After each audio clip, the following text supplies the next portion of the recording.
My name is Carrie Barry, but most people call me Coach. The sport is amateur boxing. I was captain of Team USA for over 10 years, won multiple championships, and got to travel the world doing it. The boxing community has shaped my life, and I have seen it change lives.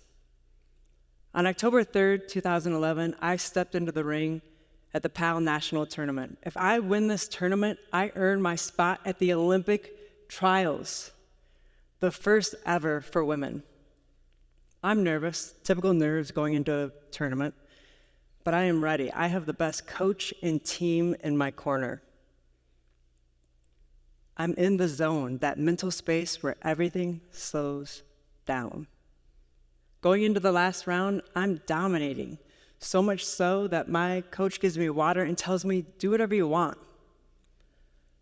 I normally box orthodox, or right-handed, with my right foot as my back leg, but I consider switching stances and boxing southpaw.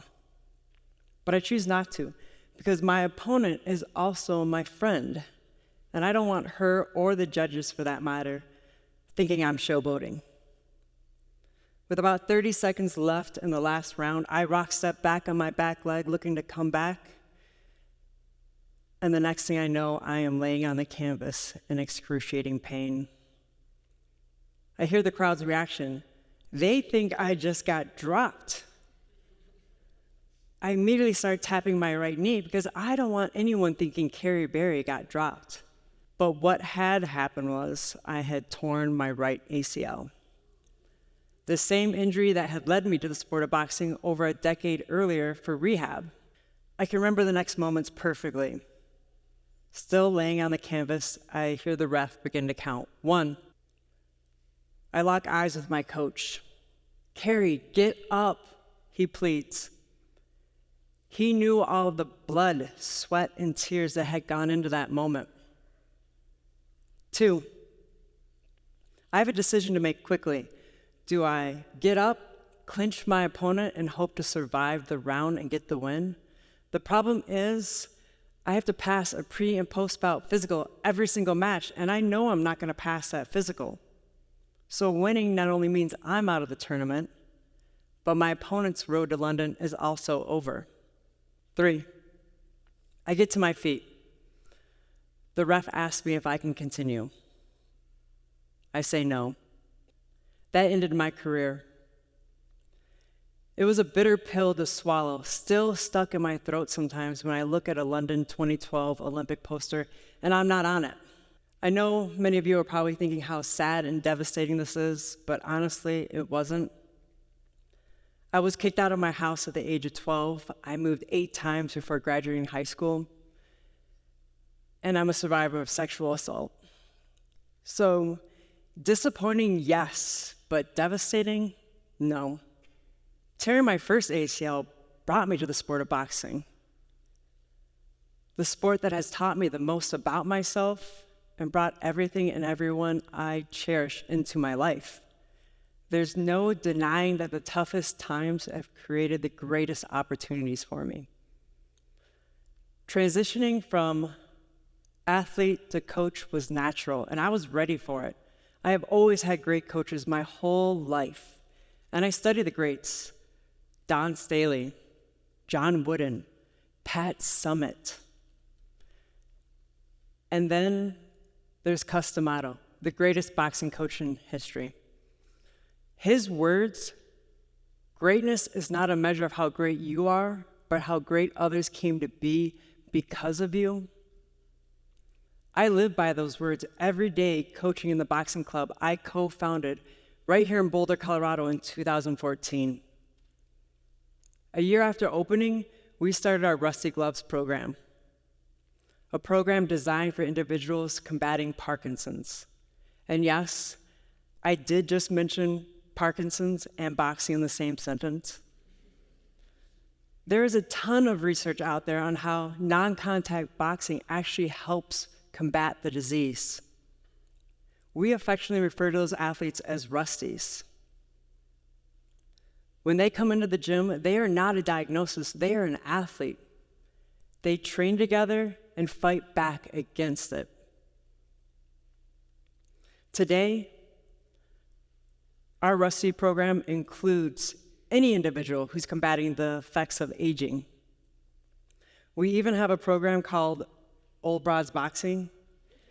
And to be clear, I did not name it. The Old Broads did. Rusties embody what it means to be a fighter. Facing challenges head on, never backing down from a challenge, no matter the odds stacked against them. I've often wondered what it would have been like to have competed against myself. I think every fighter does. If I was in their shoes, would I have the same will and determination to fight an opponent that was my own body? I don't know, and I have thought about this a lot. But my Rusties have shown me it's possible. My competitive team is required to volunteer with my Rusties, teenagers with their own set of struggles.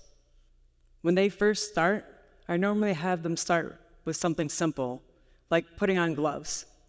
My Rusties, they train once or twice a week, and most of them have done this class for over a year, so they know what a volunteer needs to do. So here's the cool part.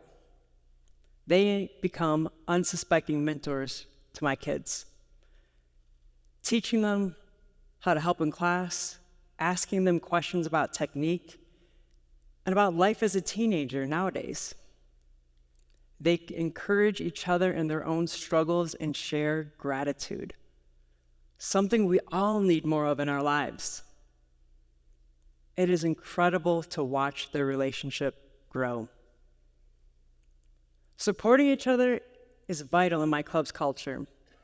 Taking ownership for others' success builds a stronger team around you. And despite boxing being perceived as an individual sport, success relies on teamwork. I have this kid, we're gonna call him Spence for today. We're doing a team drill. It's simple but not easy. You lay down on the ground, kind of like you're sliding into second base head first, arms extended, and then you stand back up and reach towards the sky. 12 times in 35 seconds. Simple, right? We get to round 2 or 3, and Spence is not hitting the mark. I walk up to him. What's going on? He just looks down at his feet. Team, circle up now.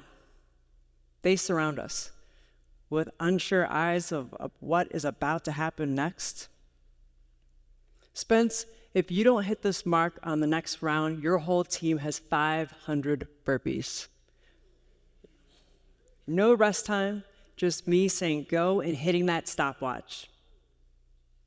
I wish you could hear how that team yelled their hearts out. Because I can tell you, 500 burpees takes a grueling hour to do at best. 29 seconds, he hits the mark, absolutely crushing it.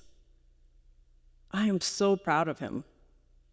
And frankly, I'm glad I don't have to watch my team do 500 burpees for the next hour.